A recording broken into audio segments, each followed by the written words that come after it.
I want you to picture a scene. And it's Oh. a scene you've probably watched, 100 times in movies. But I want you to just strip away all the Hollywood gloss for a second. Okay. Picture a room.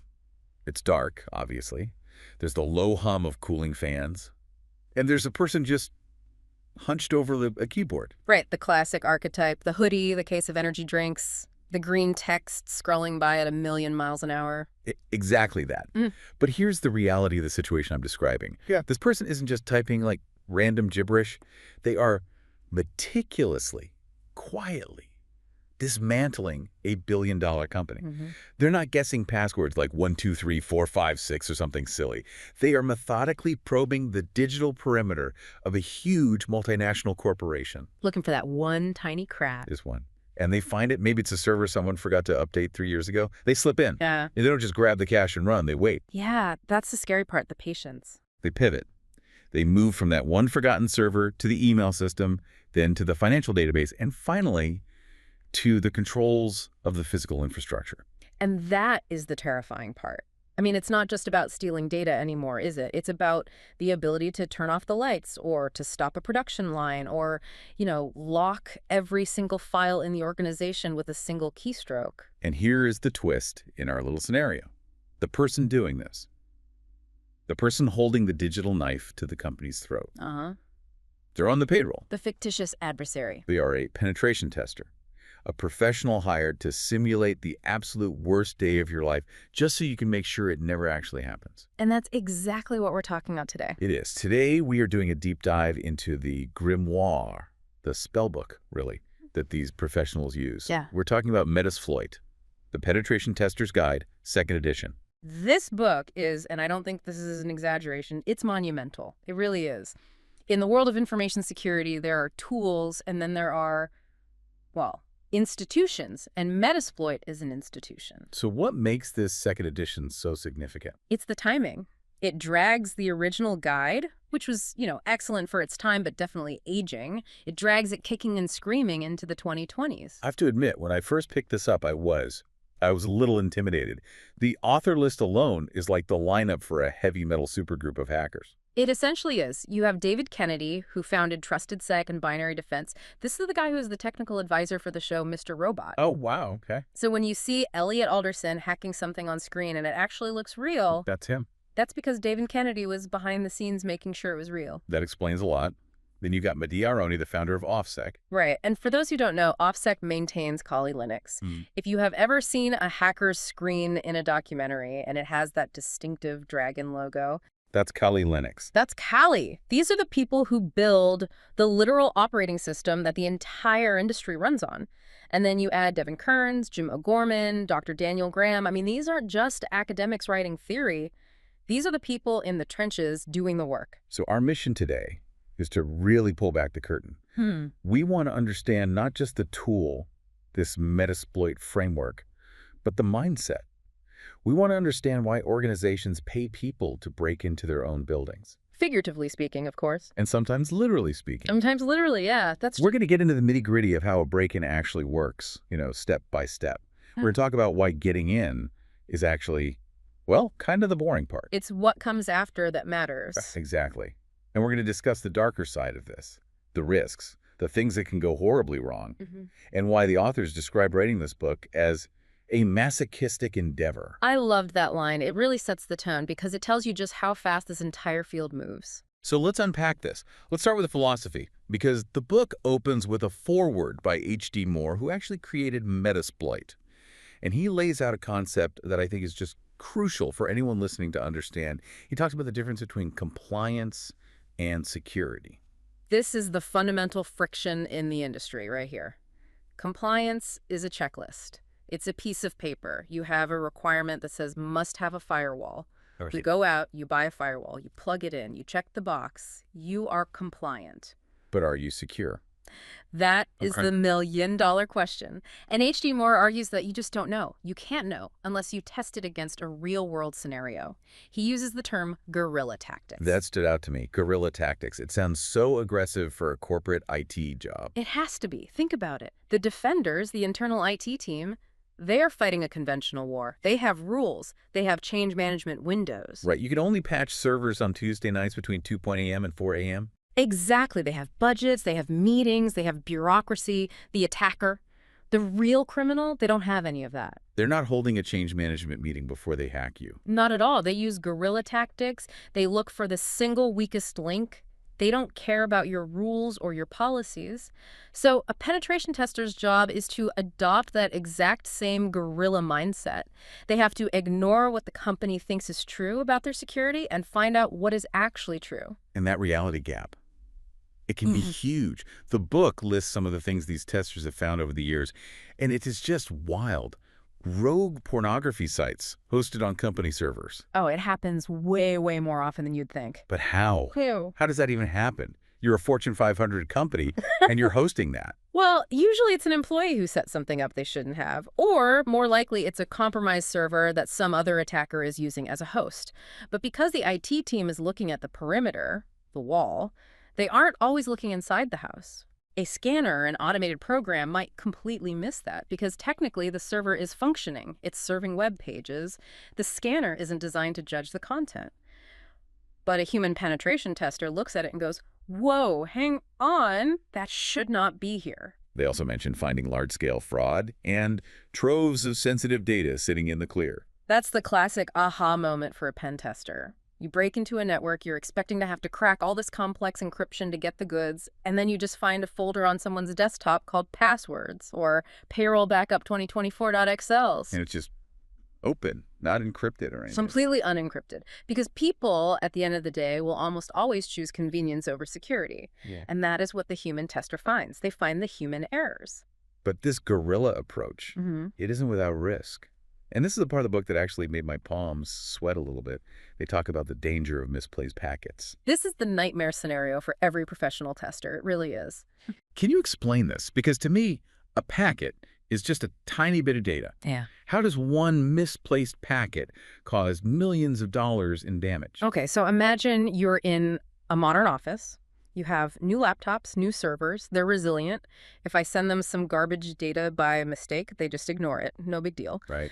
But now, imagine a factory floor or a water treatment plant. Critical infrastructure. Exactly. These places often run on what we call SCADA systems, industrial controls. And some of this hardware was built 20, maybe 30 years ago. It was never designed to be connected to the internet, and it certainly wasn't designed to be scanned by some aggressive security tool. So what happens when you do scan it? The network stack on these old devices is very, very fragile. If you send a packet that is slightly malformed, or if you scan it too quickly, like you're asking it too many questions at once, the device panics. It just can't handle it. It doesn't know how to handle the input, so it freezes.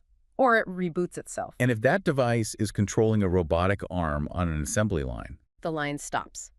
And in modern manufacturing, downtime is calculated in millions of dollars per hour. But it gets even worse.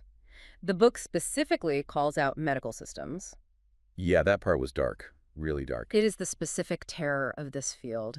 You're testing a hospital network. You think you're scanning a print server, but because the network is messy and poorly documented, you are actually scanning an MRI machine or an X-ray machine. Right. Or a blood bank mainframe. And the book mentions mixing up blood types. Is that a real risk? Yes. There are legacy mainframes out there running on ancient operating systems like OpenVMS, where a forceful scan could potentially corrupt the database index. And suddenly, the system says a patient is type A when they are actually type O. That is life and death. So being a penetration tester isn't just about being some 13030 H4 gauge or R breaking into stuff. Yeah. It's about being incredibly disciplined. It is about surgical precision. You have to know exactly what your tools are doing. You can't just download a script from the internet and hit run. That is what we call a script kiddie, and that is how you get sued or fired or worse, get someone hurt. Right. A professional knows the architecture. They know, okay, that IP address range over there, that's the factory floor. I need to treat that with kid gloves. This range over here, this is the guest Wi-Fi. I can be aggressive there. It's like being a burglar, but you have to make sure you don't muddy the carpets or break the vase while you're stealing the diamonds. That is a surprisingly accurate analogy. Yeah. So, okay, we know the stakes, we know the philosophy. Now let's talk about the weapon, Metasploit, the title of the book. And the book makes a very specific distinction right off the bat. It says Metasploit is not an application, it is a framework. Why does that semantic difference matter so much? It matters because of flexibility. An application does one thing, right? Microsoft Word processes words. You can't use it to edit video.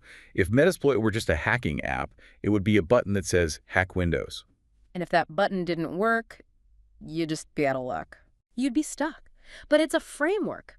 Think of it more like a mechanics workshop. In a workshop, you have thousands of individual tools. You have the wrench, the screwdriver, the hydraulic lift.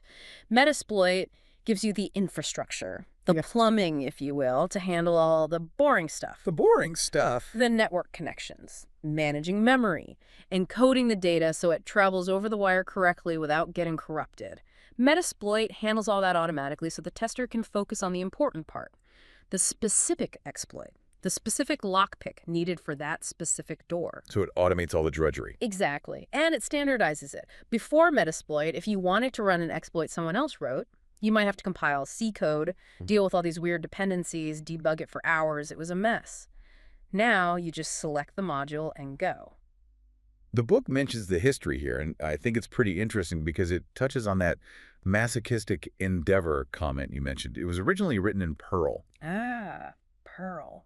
The duct tape of the internet. It feels ancient now, doesn't it? It really does. H.D. Moore wrote that first version back in 2003.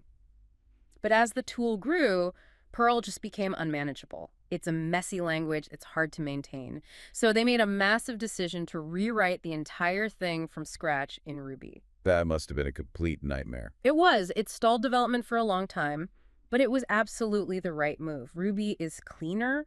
It's object-oriented. It made it so much easier for the community to contribute. And that is really why Metasploit exploded. It wasn't just H.D. Moore writing exploits anymore. It was hackers all over the world writing modules and submitting them. So it became a true ecosystem. Exactly. And that leads directly to the masochistic part of writing the book. The framework is updated constantly. I mean, dozens of times a day. Wow. So writing a printed book about software that changes daily, that is just painful. By the time they finished proofreading a chapter about a specific menu interface, the developers might have completely changed the menu. It's like trying to paint a portrait of a runner during a marathon. It is. But the authors did something very smart. They focused on the logic, the underlying concepts. The specific command you type might change slightly, but the concept of a buffer overflow or a reverse shell, that doesn't change. Let's talk about those concepts. The book throws around the number 2,400 exploit modules. But for someone who's not in this world, what is an exploit in this context? And how is it different from a payload? The book uses these two terms constantly. Great question. This is the absolute bread and butter. Think of a missile. A missile has two main parts. You have the rocket engine and the guidance system that gets the missile to the target and breaks through the wall. That is the exploit. Okay, so the exploit is the thing that breaks the wall. Right. It takes advantage of a bug or a vulnerability in the code to force the computer to let you in. But once you break through the wall, what happens then? That is the payload. The payload is the warhead. It's the code that actually runs after the exploit is successful. So the exploit opens the door, and the payload is what walks through it. Precisely. And the beauty of the framework is that you can mix and match them. I can use exploit A to break into a Windows server, and I can choose payload X to just give me a command prompt. Or I can use payload Y to create a new user account for myself, or payload Z to install a keylogger. It's Legos. It's weaponized Lego. That is a pretty frightening image. So we have the philosophy and we have the weaponized Legos. Now we need a plan. The book structures everything around the PTES, the Penetration Testing Execution Standard. Which is a mouthful. It is. It sounds like something from a government filing cabinet. Yeah. But the authors insist it's absolutely vital. Why? Because before standards like PTES, the whole industry was the Wild West. You'd hire a hacker to test your security. Maybe they were a genius. Maybe they were a scam artist who just ran a free scanner, printed the report, and charged you $20,000. The client had no idea what they were actually buying. None at all. PTS provides a baseline. It says, look, a real professional penetration test includes these 7 phases. If your provider isn't doing these, you're not getting a real test. Okay, so let's walk through them, because they really paint a picture of what this job is actually like. Phase 1. Pre-engagement interactions. The boring but legal phase. This is the paperwork. It is the single most important paperwork of your life. Hacking is illegal. It is a federal crime in most countries. The only thing standing between a penetration tester and a prison cell is that scope of work contract. The get-out-of-jail-free card. Literally. And the book emphasizes that you need to be incredibly specific in that contract. But, and this is a big but, the authors also argue for what they call a full scope test whenever possible. What does that mean, full scope? Often clients get nervous. They'll say, okay, you can hack us, but don't touch the main database, and please don't touch the CEO's laptop, and don't scan us on Fridays because that's when we run payroll. They're handicapping the tester. Exactly, and the authors argue real attackers do not have scope restrictions. If you tell me I can't test the database, you are basically saying, please tell me I'm safe, even though I'm intentionally leaving the back door unlocked. It just creates a false sense of security. That makes sense. Okay, phase 2, intelligence gathering. This is where the real detective work begins. And I was surprised by how much of this happens before you ever send a single packet to the target's network. Oh, absolutely. This is OSINT open source intelligence. You are learning how the target lives and breathes before you ever knock on the door. They talk about something called Google hacking. Yeah, that doesn't mean hacking Google itself. It means hacking with Google, using its advanced search operators to find things that companies have accidentally left public.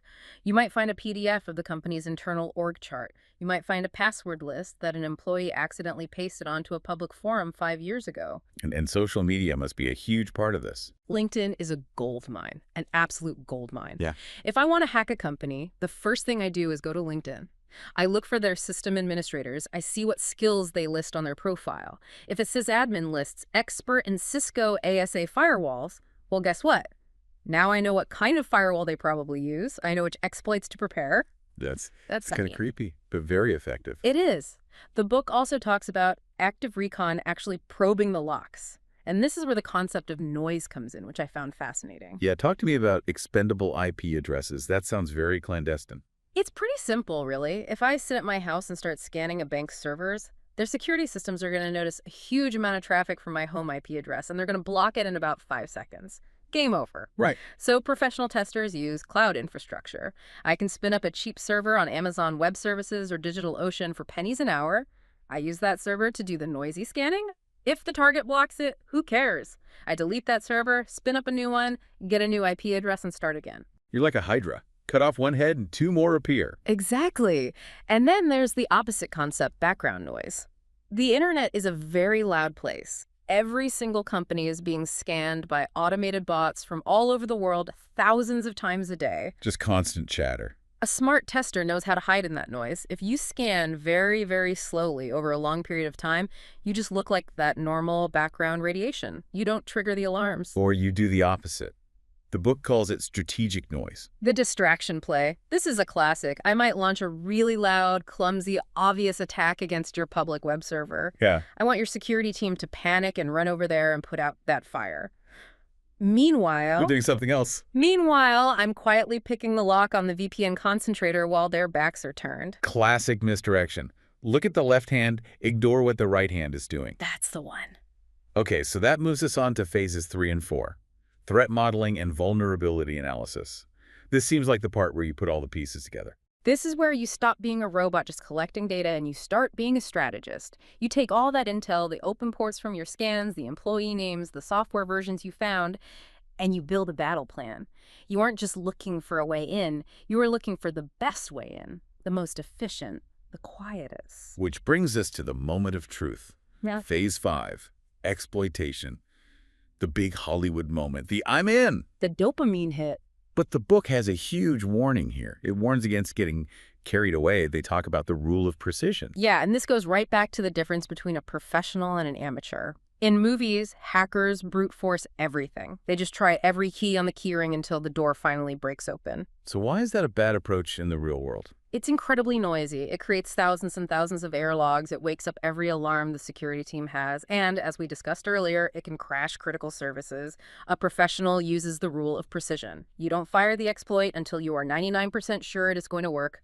You're a sniper, not a guy with a machine gun. So you fire the one perfect shot. It works. You have a shell. You're inside the network. Time to pop the champagne. Not yet. Not even close. And this is probably the most important lesson from the entire methodology section. Phase 6, post-exploitation. The book calls this the differentiator. It is. This is what separates a simple hack from a business impact assessment. Explain that difference. Okay, so you hacked a web server, so what? I mean, really, so what? Does that server have anything important on it? Maybe just has the PDF of the cafeteria menu. Getting in is one thing, but what can you do once you're in? Right. Post-exploitation is the art of answering what next. It's about maneuvering through the network.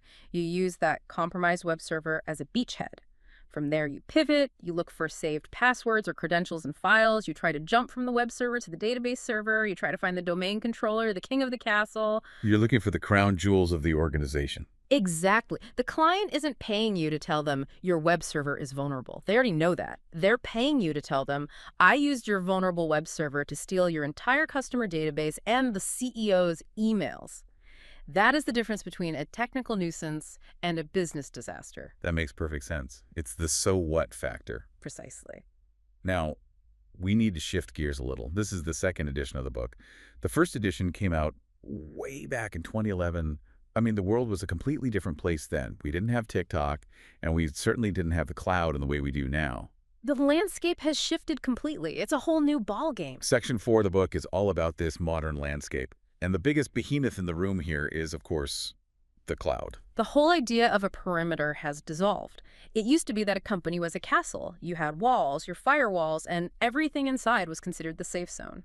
Now, your data is on Amazon's computers.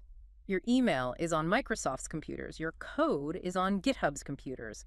Where is the castle? The book gets into some really specific cloud attacks, serverless functions, and Docker containers. I want to drill into one term that sounds like a magic trick. Container escape. It does sound a bit like Houdini, doesn't it? It does. So what is a container and why are we escaping from it? Okay, think of a modern cloud server like a massive apartment building. But instead of renting out apartments to people, you're running different pieces of software. And to keep things safe and organized, you put each piece of software in its own sealed apartment, which we call a container. Okay, so the email server is in apartment 101, the company website is in apartment 102. Exactly. And the fundamental rule is, what happens in apartment 101 stays in apartment 101. If a hacker breaks into the website in 102, they shouldn't be able to touch the email server next door. That sounds pretty secure. It is, in theory. But a container escape is when a hacker finds a flaw in the building's construction, a flaw in the walls. They break out of their apartment and into the main hallway. Or even worse, they get into the building's boiler room. And if you control the boiler room, you control the entire building. If you can escape from a Docker container to the underlying host operating system, you typically gain control over every single container running on that server. It is a catastrophic failure of the cloud security model. And Metasploit now has specific modules designed to test for exactly these kinds of flaws. that is genuinely terrifying. What about evasion? I have to assume antivirus software is much better now than it was back in 2011. Oh, it's worlds better. I mean, the built-in Windows Defender today is actually quite good. So the book has to devote a lot of time to evasion techniques. It's a constant arms race. They mentioned a specific tool called MSF Venom. Yes. MSF Venom is, at its core, a payload generator, but you can think of it more like a disguise kit for your malware. A disguise kit. How so? Well, if I send you a file called virus.exe, your antivirus is probably going to stop it immediately. MSF Venom allows me to take that same malicious code and encode it. I can scramble the code so it looks like random noise, or even better, I can embed it inside a legitimate-looking program. Like a Trojan horse. Exactly like a Trojan horse. I can send you a calculator app. You open it, it works perfectly, it adds and subtracts. But hidden in the background, it's also opening a back door to your system. That's what MSF Venom automates. It helps the attacker put a fake mustache and glasses on the malware so the bouncer at the door lets it right in. But the scariest part of this modern landscape section wasn't the code. For me, it was the social engineering, the human element. Humans are always the weakest link in the chain. You can't patch a human with a software update. The book details a tool called Evil Jinx. And this really shook me. Because I think we all sort of thought we had solved phishing with two-factor authentication, or 2FA. We all want to believe that, right? I have the code sent to my phone, so I'm safe. Exactly. If the hacker doesn't have my physical phone, they can't get in. Evil Jinx shatters that assumption. It's what's known as a man-in-the-middle attack, but for credentials. How does it work? Walk us through it. Okay. You get an email. It looks legitimate. Urgent security alert. Please update your bank password. You click the link. The website you land on looks exactly like your bank's real website. The logo is perfect, the URL looks right, everything. Okay, seems normal so far. You type in your username and password. Now, a normal old school phishing site would just save those credentials and be done. But EvilJinx is much smarter. In the background, it takes your username and password and instantly submits them to the real bank website on a server the hacker controls. So it's acting as a proxy for my login. In real time, the real bank sees the correct password, so what does it do next? It sends a 2FA code to your phone. I get the code on my phone. You then type that 6-digit code into the fake website you're looking at. Right. EvilJinx immediately takes that code and passes it along to the real bank website. It's just passing the notes back and forth. Instantly. The real bank accepts the 2FA code as valid. And here is the kicker. When the bank authenticates you, it sends back a session cookie. It's basically a temporary digital ID card that says, this user is verified for the next few hours. EvilJinx intercepts and steals that cookie. So the hacker now has my session cookie. And once they have that cookie, they don't need your password anymore. They don't need your phone. They can inject that cookie into their own web browser. And from the bank's perspective, they are you. They have completely bypassed 2FA. That is devastating. It is the single biggest threat to account security right now, and most people have no idea it exists. And then, just to add some spy thriller vibes to the whole thing, the book talks about physical hardware attacks, specifically the OMG cable. Oh, yeah. This is a huge hit at hacker conferences. It just looks like a normal charging cable, a lightning cable or a USB-C cable. It looks completely identical. You can hold it in your hand, you can inspect it, you can compare it side by side to a real Apple cable. You will not see a difference. But hidden inside the tiny plastic head of the USB connector, there is a microscopic computer chip and a Wi-Fi antenna. So you plug it into your work computer to charge your phone. And the chip wakes up. It starts drawing power from your computer. It can then act as a keyboard. We call it a human interface device, or HID attack. It can type commands into your computer at 1,000 words per minute. Wow. It can open a terminal, download malware from the internet, execute it, and close the window before you even blink. All because I borrowed what I thought was a normal charging cable. Exactly. Or because a friendly salesperson left one on your desk as a gift. It also has Wi-Fi built in, so the hacker can be sitting in their car in the parking lot, connect wirelessly to the cable that is plugged into your secure computer inside, and run commands remotely. Note to self: buy my own cables. Do not accept free tech gifts from strangers. A very, very wise policy. The final piece of this modern landscape puzzle they discuss is Active Directory and something called the golden ticket attack. Active Directory is, for all intents and purposes, the phone book and the key master for almost every corporate network on the planet. It controls who is allowed to do what. And a golden ticket. It's a direct reference to Willy Wonka. In the Kerberos authentication system, which is what Active Directory uses, there is a special, super powerful account that creates all the other authentication tickets. If a hacker can compromise that one account, they can print their own tickets anywhere. They can forge a ticket that says, I am the domain administrator, I have permission to access everything, and this ticket is valid for 10 years. It's God mode. It is absolute God mode for the network, and even if you change all the real administrator passwords, that forged ticket might still work. It is incredibly difficult to clean up after a golden ticket attack. You essentially own the entire network indefinitely. This is an immense amount of power.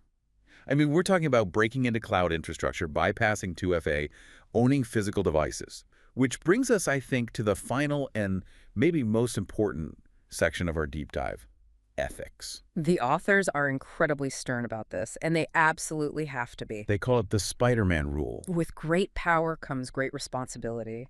I know it sounds cheesy, but in this field, it is the literal difference between a successful career and a felony conviction. The book has a note on ethics right at the very start. It says, don't be malicious, don't be stupid. Simple advice. Yeah. But absolutely vital. They remind the reader that the laws haven't always caught up with the technology, but they are incredibly harsh. The Computer Fraud and Abuse Act, the CFAA, in the U.S. is very, very broad. Unauthorized access is a crime, period. End of story. And they emphasize what they call the golden rule of pen testing. Written permission. Never just verbal. Never, ever verbal.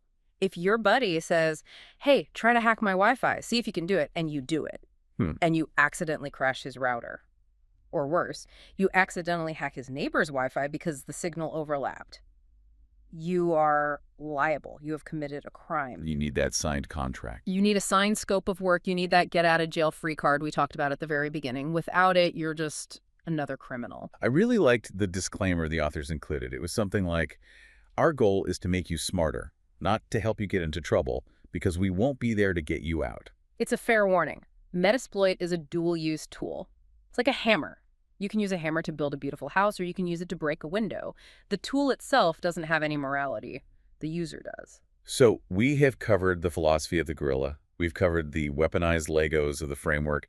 We've walked through the entire heist step by step. And we've looked at these terrifyingly modern tools like Evil Jinx and OMG cables. As we start to wrap up this deep dive, what is the big takeaway for you? For me, it's the reframing of what security actually means in the modern world. Security is not a product you can buy. You can't just go to a store and buy a box of security. Right. It's not a firewall appliance you just install and forget about. It is a process. And more specifically, it is an adversarial process. You can build the highest, strongest walls in the world, but unless you have someone, a creative human mind, actively trying to climb them, trying to tunnel under them, trying to trick the guard at the gate, you have no idea if they actually work. It's about assurance, not just defense. Exactly. Penetration testing is about simulating harm in a controlled way to prevent real devastation. It's about finding the hole in the boat while you are still safely in the harbor, rather than discovering it when you are in the middle of the ocean during a hurricane. That is a great way to put it. And looking at the third decade of the 21st century, as the book puts it, that ocean is only getting stormier. The complexity is exploding. Cloud, IoT, AI, it's just getting harder and harder. And that brings me right back to that fictitious adversary we talked about at the very start. That adversary is fictitious only in the context of the test, but they represent a very real, very present danger. There are nation-states, there are organized criminal gangs, and there are bored, brilliant teenagers out there right now scanning the internet for that one weak link. The old saying is the bad guys only need to be right once. And the good guys need to be right every single time, every day. That is the challenge. And that is why tools like Metasploit and comprehensive guides like this are so essential. They help to level the playing field. They do. They give the defenders a fighting chase to think like an attacker. So here's a final thought for you to mull over and for our listener to take with them. We talked about how automation frees up the human penetration tester to think creatively. As we see AI and machine learning get more deeply integrated into these frameworks, are we going to see a future where the fictitious adversary is actually an AI? That is the next frontier. We're already seeing the beginnings of it with automated adversary emulation, AI systems that can learn and adapt their attacks in real time far faster than a human could. Can a human defender keep up with a machine that can think like a criminal at the speed of light? That is the billion-dollar question, isn't it? And I suspect the third edition of this book will have a very interesting and probably a very scary chapter on exactly that topic. Until then, I guess we rely on the humans. Stay curious, stay ethical, and for the love of everything, verify your backups. And check your charging cables. Seriously. Thanks for listening to The Deep Dive. We'll see you next time.